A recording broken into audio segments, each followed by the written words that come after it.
नमस्कार, मैं हूं अशोक वर्मा। आप देख रहे हैं टीवी 20 न्यूज। अपने अपने क्षेत्रों की खबरों को देखने के लिए बने रहिए हमारे साथ। अब शुरुआत करते हैं खबरों की तरफ।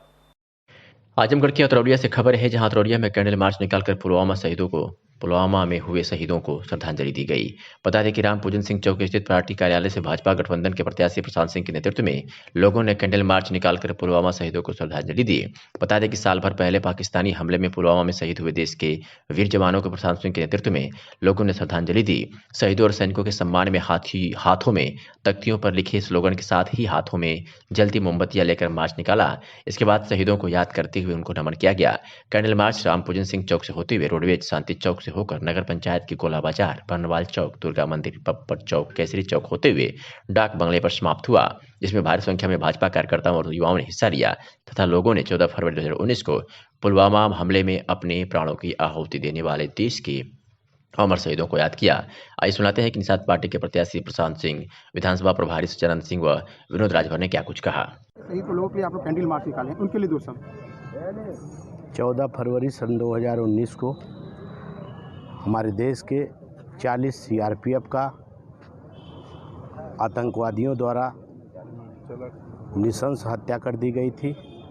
उसके उपलक्ष्य में आज अतरौलिया ही नहीं, पूरे देश में भारतीय जनता पार्टी के कार्यकर्ता कैंडल मार्च निकाल रहे हैं। हम उन शहीदों को नमन करते हुए, उनको श्रद्धा सुमन अर्पित करते हुए बस इतना ही मैं कहना चाहता हूँ। पूरा देश बहुत शोक के माहौल में है और गम में डूबा हुआ है।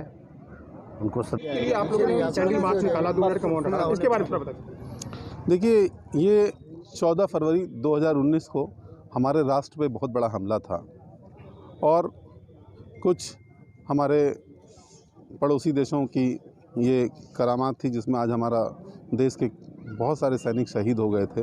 आज हमारा देश उन कुर्बानियों को नहीं भूल सकता और हमने ये अपने पड़ोसी देश को बता दिया था, विदेशी ताकतों को बता दिया था कि अगर हमारे शहीदों के ऊपर हमला होगा तो हम उनके देश में घुस के मारेंगे लोगों को। और ये संदेश हमारे भारत के प्रधानमंत्री जी ने खुल के दिया था। और हम आए, कैंडल मार्च किए।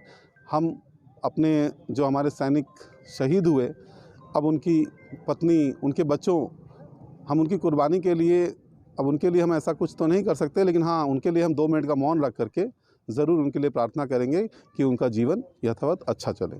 ये कैंडल मार्च आपके कार्यालय से चल के पूरा बाजार में गया, क्या संदेश दिया गया? नहीं, हमारा कार्य, हम लोग एक भारतीय जनता पार्टी के सदस्य हैं और ये भारतीय जनता पार्टी की नीति रही है कि हम अपने शहीदों की कुर्बानी को कभी भूल नहीं सकते हैं। ये हमें कार्यालय से चलना या कहीं से चलना, उसका ये संदेश नहीं है। हम जहाँ भी रहते हैं, हम वहीं पे अपने शहीदों का नमन करते हैं और उनके लिए प्रार्थना करते हैं। पुलवामा के शहीद के लिए आपसे आज 2 शब्द, पुलवामा जो शहीद हुए थे उनके शहीद के लिए आप बस उसी बोलिए। हो जाए। अभी प्रशांत सिंह जी ने उन शहीदों को नमन किया है और पूरा राष्ट्र वह दिन भूल नहीं सकता जब 54 की संख्या में पूरा बम ब्लास्ट हुआ था और सारे लोग मारे गए थे। ठीक है, उसका बदला भारत सरकार ने अपने तरीके से लिया। देश के लिए जो शहीद होते हैं, राष्ट्र के लिए जो शहीद होते हैं, उन्हीं के लिए इस तरह की मोमबत्तियां जलती हैं। देश के लिए, समाज के लिए, राष्ट्र के लिए जो कुछ करता है, समाज उनको याद करता है। और उसी के क्रम में हम भारतीय जनता पार्टी के लोग देश और राष्ट्र के सवाल को लेकर जीते हैं, मरते हैं। हम उन शहीदों को अपने आज श्रद्धा सुमन के माध्यम से श्रद्धांजलि अर्पित करते हैं और उनके परिवार को जो दुख वो झेल रहे हैं। एक व्यक्ति मरता है तो लगता है कि एक व्यक्ति मरा।